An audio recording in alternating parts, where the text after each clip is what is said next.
Well, that's odd. I had used this to run the pulse motor the other day, which you saw on video, I think, by the time I get this done. I think I had that on video. I took it off at 12.3 volts, and now it's at 12.56 volts. And I don't know, after resting it was 12.3, and it's going up. So I know lead acid batteries can recover some of their charge within the first minutes to an hour after shutting down, but the next day, that's weird. Anyway, it's at 12.56. I've got it on the Bedini motor, and I'm going to let it charge back up to around 14 volts, and then we'll take it back in and run it on the pulse motor and drain it some more. And we'll see how much usable energy we can get out of this battery. Morning, everybody. It's all white everywhere. Solar panels are white. The trees are all white. It's pretty though. I think it's really pretty. Heavy, thick white. I wanted to get the camera out and show it before the sun came out and started melting it. It's supposed to warm up today, so it's going to be great maple syrup production today. So I've got a lot to do in a hurry. It is still below freezing, but as soon as the sun clears the treetops, we're going to have a warm up above freezing. There, that's beautiful. It'll be above freezing, and then the maple sap is going to flow heavily. Look at that. The sun is starting to shine on the trees. So I've got to clear off the solar panels. Hopefully it'll be a clear sunny day. They're calling for more snow, so we'll see.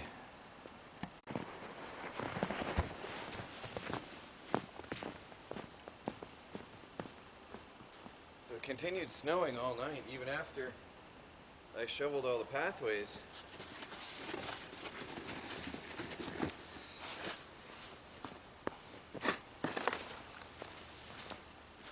I know I don't have my boots on. I'm going to switch to them here pretty soon. I just wanted to come out real quick and get some power on the solar panels.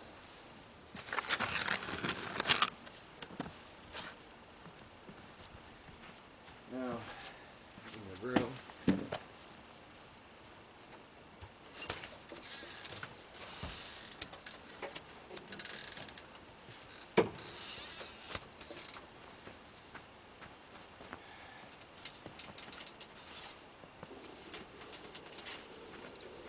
That's a lot of snow on those panels. We'll get some power today.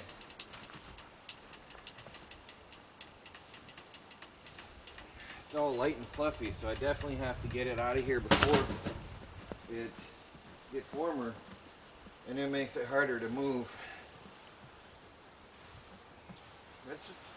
We got a good 3 inches of snow. It snowed all night, but it didn't amount to much afterwards.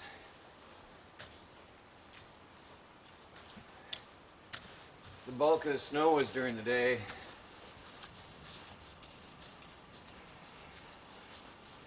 It's also good to clean the solar panels like this. It washes them in a way, which is necessary for best solar power production. People who have their panels on their house can't do any of this. They can't clear off the panels from the snow. They can't wash them. It's just left to the elements. That's the least efficient energy production. Therefore, they need larger systems. Of course, here at the Off-Grid Tiny House on Wheels, we don't use much power. We just have some LED lights. And at night, we usually run on a battery-powered LED that we recharge during the day when there's optimal solar.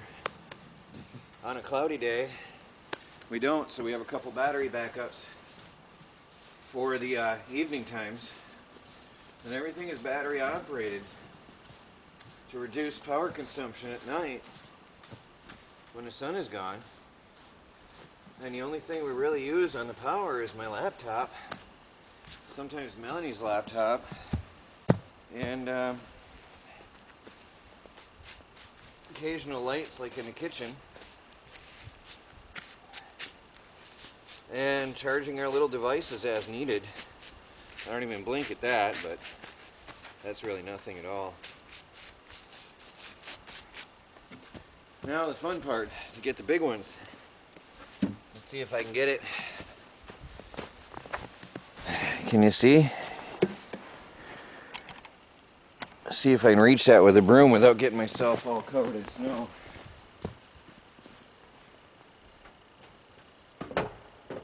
Somebody suggested I get a swimming pool broom, which is a good idea, but I don't have one yet.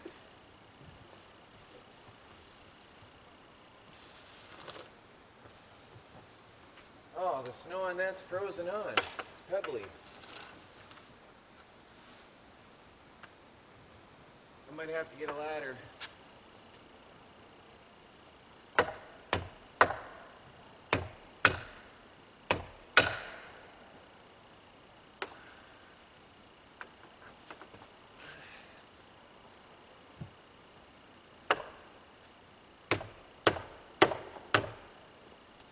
Nope, not gonna happen that easy today.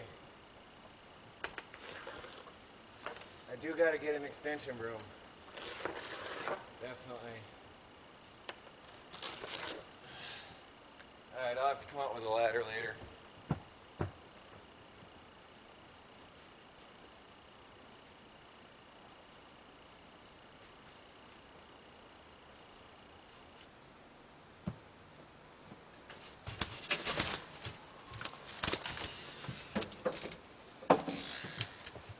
And then clean off the path again because I just trashed it.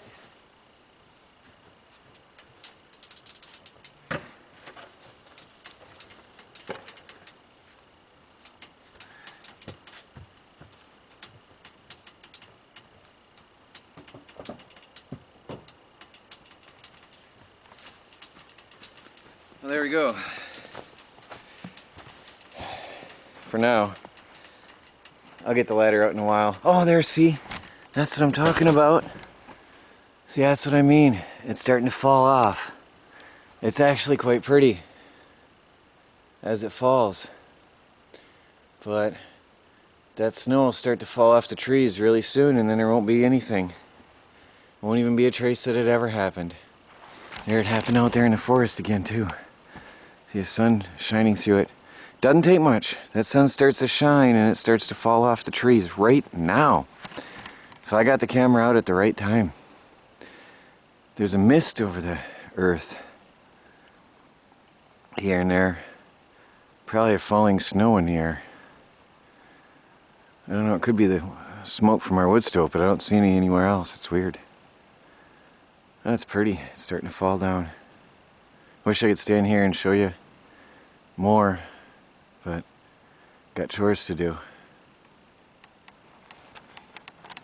Hey guys, I'm mass processing a bunch of tubing to be used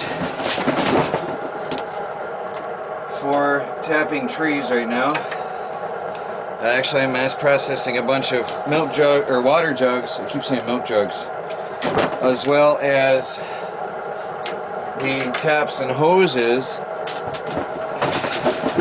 So I'm just really quick cutting a bunch of tubing to the proper size with pruning shears.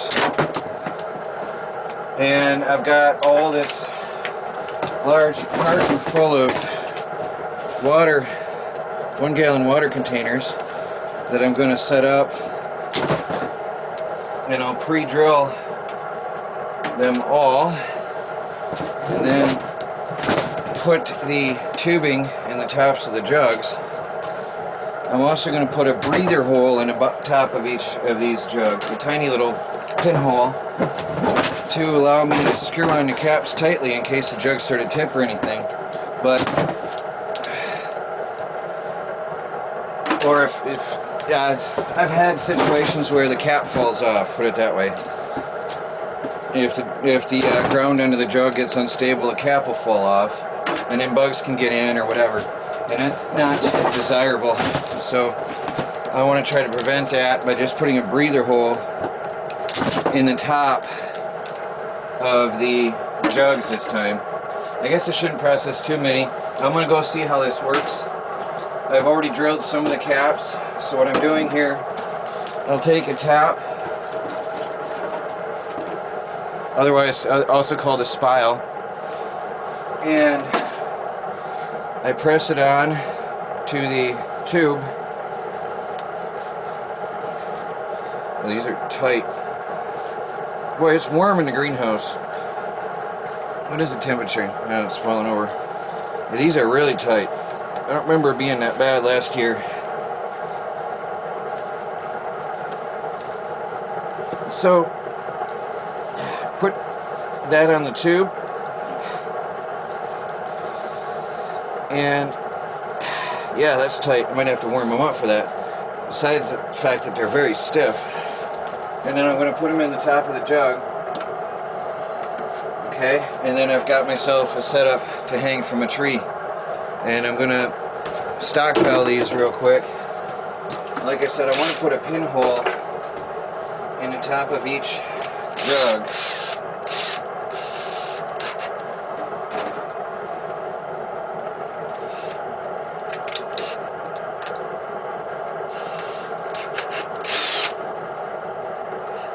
Oh, come on. Grip that little drill bit. You're not going to grip that drill bit? Oh, this one can't handle that tiny drill bit. Try the next one up. Never had a situation with the Ryobi before. Can't handle the tiny drill bit. So, just a little breather in each cap so that the air can come out. And we don't create a overpressure situation where the air can't pass through. Put a hole in this one as well. I already started.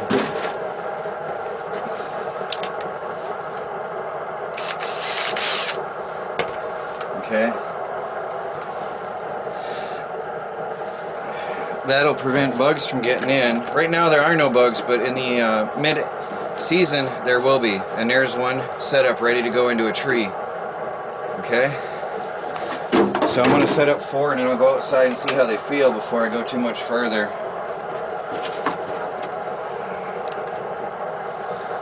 Today is going to be all about tapping trees pretty much for most of the day. That's the main goal of the day today. I guess if I'd had the tubing indoors it might have helped because they're stiff from being outside. It's pretty bad.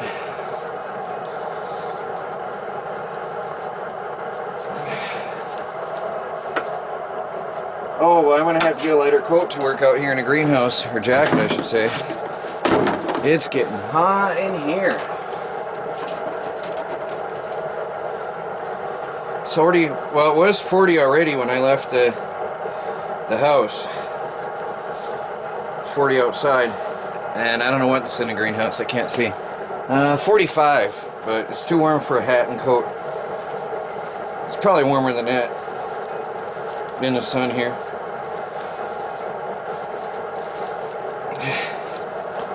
So there'll be 4. I try to remove any excess plastic because I don't want any of that in our food. We do filter it though, of course, before canning. So I'll go and take these out and tap 4 trees and make sure I like the size of this. And if I do, I'll come back and process a whole mess more of these water jugs. There, I said it right finally.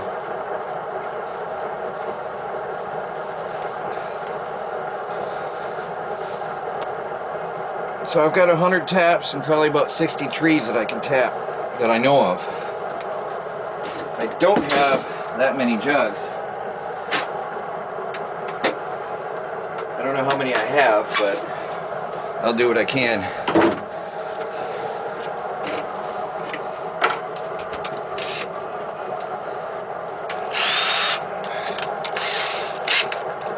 Alright, I'm gonna go tap some trees. I've already processed a whole mess of jugs. I've got the holes drilled and the little holes drilled, the air breathers, alright? I've got jugs all over based on what type of cap they hold.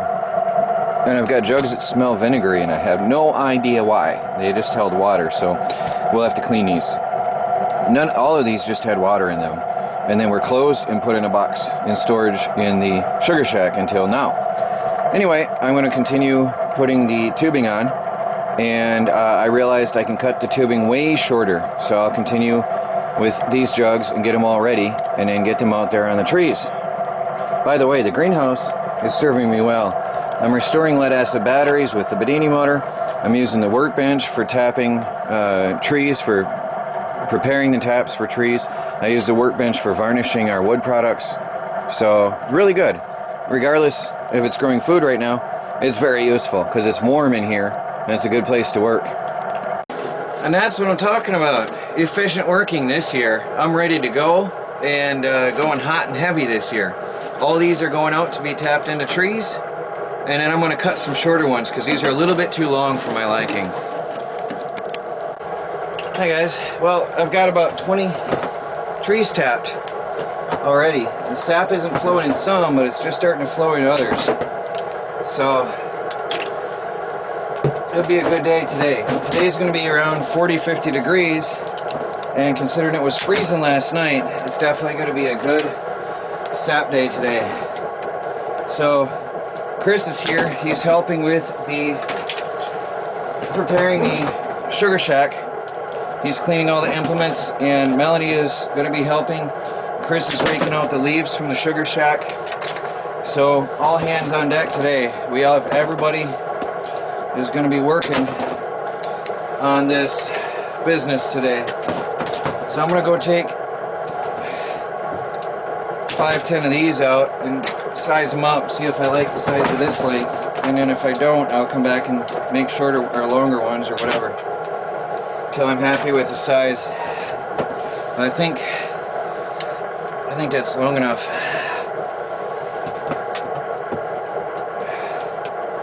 Oh, it's hot in this greenhouse. Alright, we'll process these.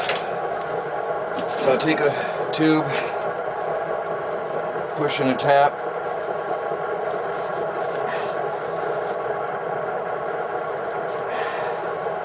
I gotta get a lighter coat. It's also warm outside with the sun shining off the sun. It's very warm outside.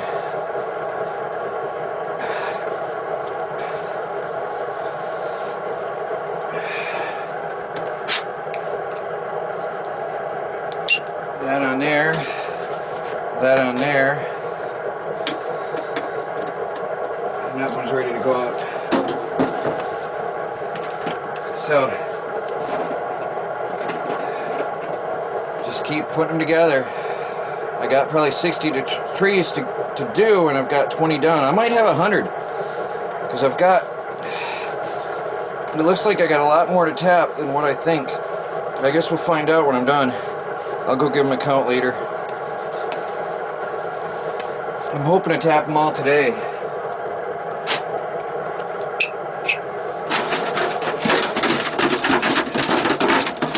Water in there. That was just pure drinking water. Exactly what it says on the label. That's what these were. Pure spring water. Nothing else ever used in them. I kept them for this purpose. I bought them for this purpose. Throughout the season, we would occasionally buy a bunch of water, 5-10 gallons at a time, and drink it in the house rather than filtering creek water. And just for the purpose of having jugs for tapping the trees. That was the exact reason. Alright guys, I'm going to finish getting these all put together. Whew. It's warm.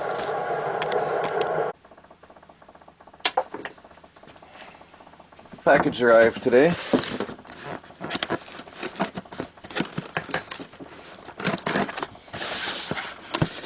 This is an order I placed on Amazon. Now I get credit for Amazon for having ads on my website. So people are asking me, well, how can you afford to buy stuff when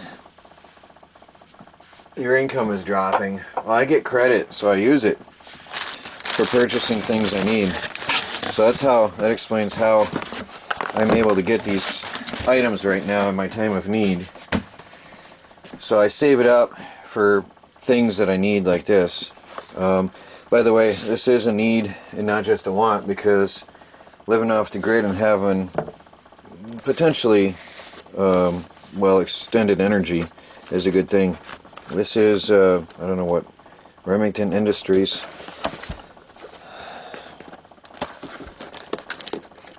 I just looked for a good deal on Amazon and placed my order.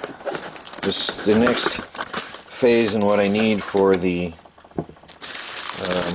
machine here.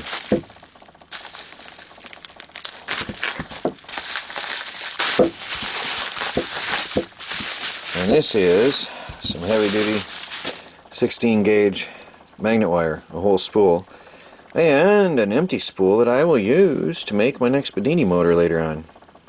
So that's a good thing.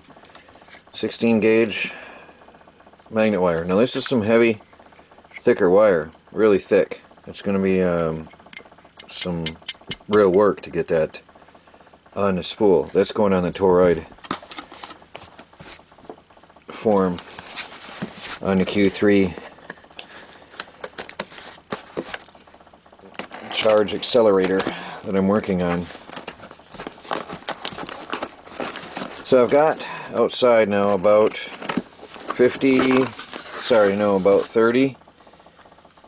35 trees tapped, and I came in for a break and ended up having lunch as well. Just put the knife away too soon. And I'll take you out there in a while. Might do some more tapping yet today, and then I'll show you the status of the trees that I have tapped already. That's some good heavy wire. So that's a pound of wire, which is about 125 feet, 125 to 128 feet, which is precisely what I need for the next phase of the Q3 generator, which is a 3-piece motor slash generator slash toroid coil device. Alright guys, the work goes on. Hey everybody, this battery has been on the Bedini for about 30 hours, and I've got the voltmeter here connected. I leave that plastic on the ground, by the way, so I can leave the meter or whatever on there. Alright, let me see if I can hold this and check the voltage. We have 13.51 volts, so I am going to disconnect power from the Bedini, and we will let this battery rest. I just shut off the power to the Bedini. There's nothing happening now. That voltage is going to come down and settle somewhere at some point. You can see it falling. No more charge going into it. The motor is winding down on its own now. Alright, so that's that for now. Another cycle done on that battery, and then we'll take it inside and we'll run it through another discharge cycle and then bring it back out here again. And theoretically it should charge faster and faster with every cycling on the Bedini motor. So we'll see. Hey guys, well, the day is coming to a close, and I've got about 1/3 of a gallon there. Why is it not showing? Right there. And that's 1/3 of a gallon more than I would have had if I didn't tap early on that tree anyway. Got some more trees, let's go check them all out. Oh, behind the greenhouse I got another 1/3 of a gallon here and 1/3 over here in these 2 trees. So that's good. Those are the ones I tapped the other day already though. Chris has been out. We're on the other side of the greenhouse here. So he's chopping this big pile. This is where the loggers did a little bit of work that time. Oh, this is a surprise. Here's a tree that gave me quite a bit of sap. Right there. That's didn't produce much last year, that one I had. This tree just gave me a little bit in the bottom of a container. Not much at all. So, then I got up through here, the ones I did the other day.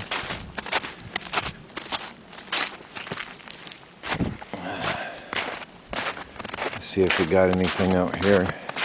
I still have a lot of trees to tap. It's a lot of work. But the system I have makes it so much faster. Oh, nice. Very nice. There's a little bit of sap. There's a little bit of sap. And then on over to the trees I did today. I did a whole mess of trees today. Some good, some bad.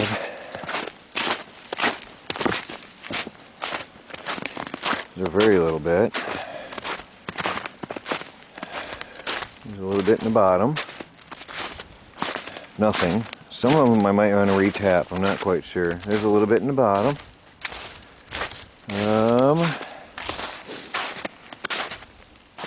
Whoa, no, that's funny. Two trees side by side. See that? Oh, it's about the same. Yeah, it's about the same. Same amount maybe. It looks like this one was more, but it's on an angle. Not bad. And then over here,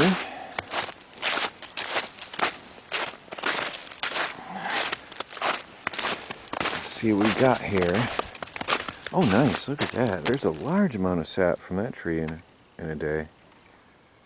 Considering how early it is, usually I should be getting a gallon per tree in a day. Just a little in the bottom, tiny bit. So once the sap is flowing heavy, we'll get a lot more. A little bit in the bottom, a little bit, tiny bit. These 4 trees I'm going to tap. 1, 2, 3, 4. I'm going to tap together with a 5-gallon bucket. I want to tie them all in together. There's another one I tapped. Nothing. This one's still flowing. I can see it dripping, shaking the water level in there a little. Just a tiny bit. So,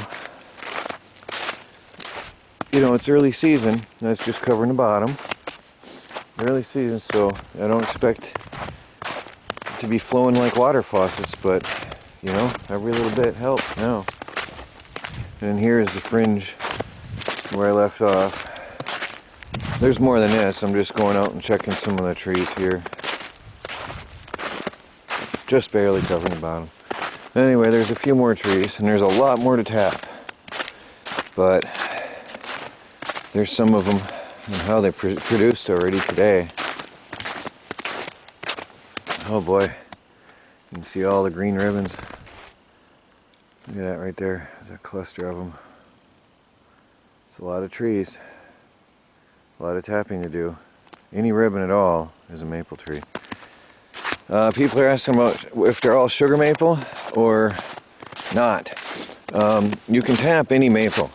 They'll give you sap. The sugar maple provides the most sugar content per gallon. But you can tap them all. Oh, there's a good producer. Fair amount of sap for a fresh tap today. This one, I guess it doesn't matter. Oh, it's wet. I don't think it was producing anything, but also I have to lift the jug off the ground. No, it isn't producing. I might re-tap that one because I tapped too high, or get a longer hose for it. Anyway, and then there's some more. I can't quite get to them easily. Alright, well, there you go, guys. Maple syrup, maple sap production. Early season tapping. Still got a lot to do though. There's a big tree. I wanted to use a bigger container for that. Alright, talk to you guys later. Troy from the Do-It-Yourself World and the Off-Grid Project.